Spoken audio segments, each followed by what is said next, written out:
स्वागत करती हूँ। अभी हम हैं समस्तीपुर जिला के कल्याणपुर प्रखंड में, जहाँ के श्री कमलाकांत जी महाराज ने कुंभ मेला से 1 महीना पर आए हैं।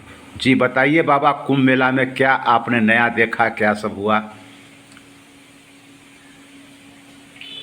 कुंभ परंपरा से संत लोग निभा रहे हैं। कुंभ तो संत लोगों का विशेष रूप से संत लोगों का धरोहर यह पर्व है और संतों समूह वहाँ पर एकत्रित होते हैं। उनके साथ साथ भक्त भी इकट्ठे होते हैं। साथ ही साथ इसमें देव धनुष किन्नर नरसैनी सागर मंजन सकल त्रिवेणी दानव और देवता दोनों एकत्रित होते हैं। ऋषि मुनि और संत ये भी एकत्रित होते हैं और जितने भी छोटे से बड़े सब आ जाते हैं, गरीब अमीर सब पहुंच जाते हैं। तो उसमें मुख्य मुद्दा है स्नान करने का। तो स्नान में जैसे कि कुंभ तो एक होता है, जल कुंभ होता है, एक चेतन कुंभ होता है, एक जल गंगा है, एक चेतन गंगा है। अर्थात वहाँ दोनों गंगा उपलब्ध। जल गंगा तो है, त्रिवेणी है, सरस्वती है, जमुना भी है, साथ ही साथ तीनों है, जिसका नाम त्रिवेणी। वहाँ प्राणी मात्र को जाना पड़ता है। जाने से पता लगता है कि त्रिवेणी है, त्रिवेणी का काम कर रहा है। और चेतन गंगा मैंने जो कहा है,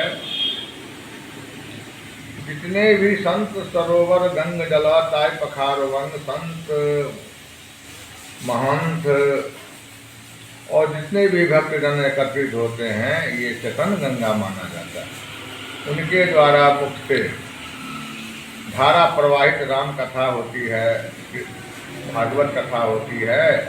तो भागवत राम कथा रूपी गंगा में जो लोग डुबकी लगाते हैं, ये भी एक चेतन गंगा का रूप माना गया है। तो ऐसे जो पुण्यात्मक है उनके लिए है, पुण्यात्मक विशेष रूप से वहाँ प्रभु का कृपा होने पर पहुँच जाता है। अब प्रभु के कृपा तो चराचर सब पर है, लेकिन किसी पर ज़्यादा है, किसी पर कम है। जो जितना परमात्मा को याद करता है उतना परमात्मा की दया होती है उन पर, और दया के माध्यम से वह खींच लेते हैं, अपने धाम में खींच लेते हैं, कृष्ण में खींच लेते हैं। इसीलिए प्रयागराज जाने का एक ही उद्देश्य है कि संत का समागम, हरि कथा पूर्ति दुर्लभ है। संत का समागम, भक्तों का समागम, तीर्थों का समागम और प्रयागराज जी के तहत में सभी मिलन जुलन होता है।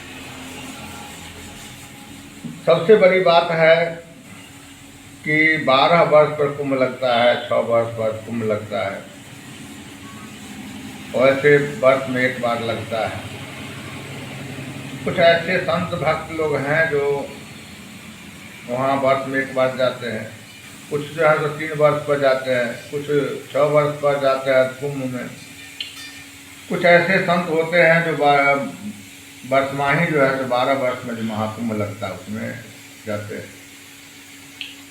तो जाने का सबका अपना अपना लक्ष्य होता है, उद्देश्य होता है।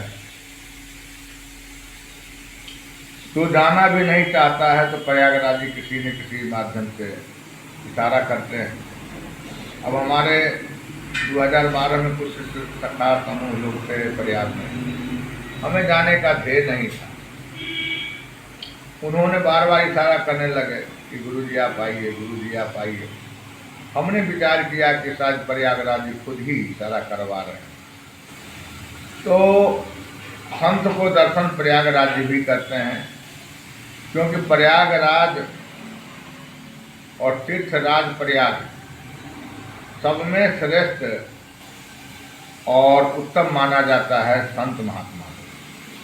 तो प्रयागराज जी चाहते हैं कि संत का दर्शन हो, कुछ ऐसे संत हैं जो रेगुलर स्थान बना करके, आश्रम बना करके सेवा पूजा कर रहे हैं। कुछ संत हैं जो कि आवागमन होता है। तो यही प्रयागराज का महिमा है। आज से 33 करोड़ वर्ष पूर्व भरद्वाज ऋषि ने, उन्होंने प्रयाग में आश्रम बना करके संत की सेवा के लिए उन्होंने व्यवस्था की।